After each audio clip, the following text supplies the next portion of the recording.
Welcome to a special segment of In Their Boots. We're here in the studio live with Army widow Taryn Davis.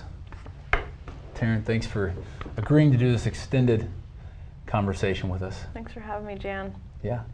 Now when people meet you initially and find out that you're such a young war widow, what's their initial reaction? Why'd you get married so young? And I was really glad that In Their Boots covered that one answer that, Michael replied back to me that you're in an occupation where you may lose your life in the blink of an eye. And so you're really put into a position where you have to take a step back and realize how precious life is. And for Michael and I, why wait for our love?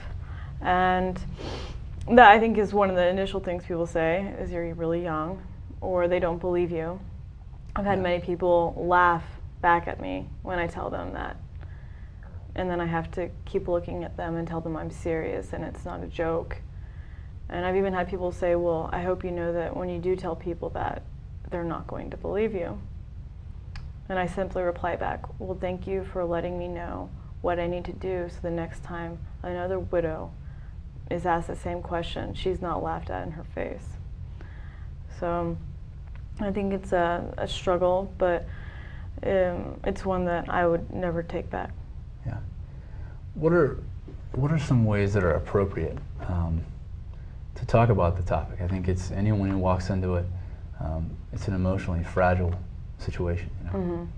I think the worst thing to do is to try not to make eye contact with the widow to begin with, and to just totally bypass their life. Michael just wasn't a part of my life, he was my life. And I'm a widow because of that. Yeah. And I go through life today because he was in it. So people shouldn't try to make their way around the subject, because to me it's not a subject, it's my livelihood, it's who I am. So ask me how I'm doing, because I know you hit the 1-year anniversary the other day.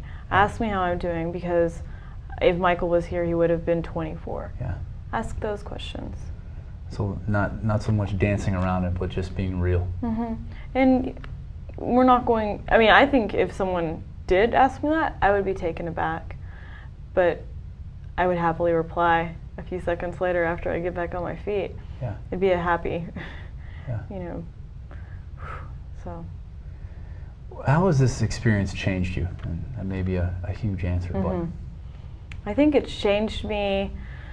I've gone from someone who's just lost and saw no reason to be here, because being with my husband was looking like the best thing, because no one seemed to understand me and no one seemed to want to understand me, to now being a person who's happy again and confident with my life. I felt so confident when Michael would walk next to me, anywhere we'd go. Yeah. That's my husband. And when he was taken away from me, you're scared. Yeah. And it's like you're always walking with your face to the ground.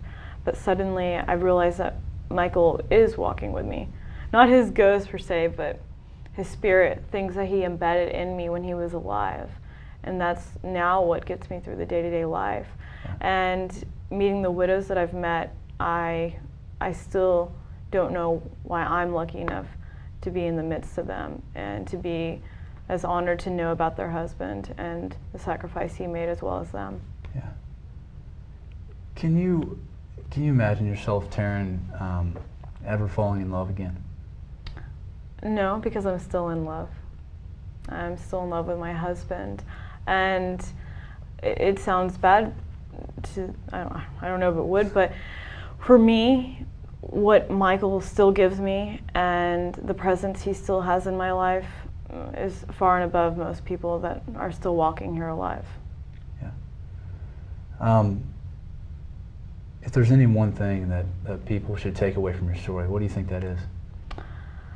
That if you see something and you don't see an answer or a solution to it, to go out and try to find one.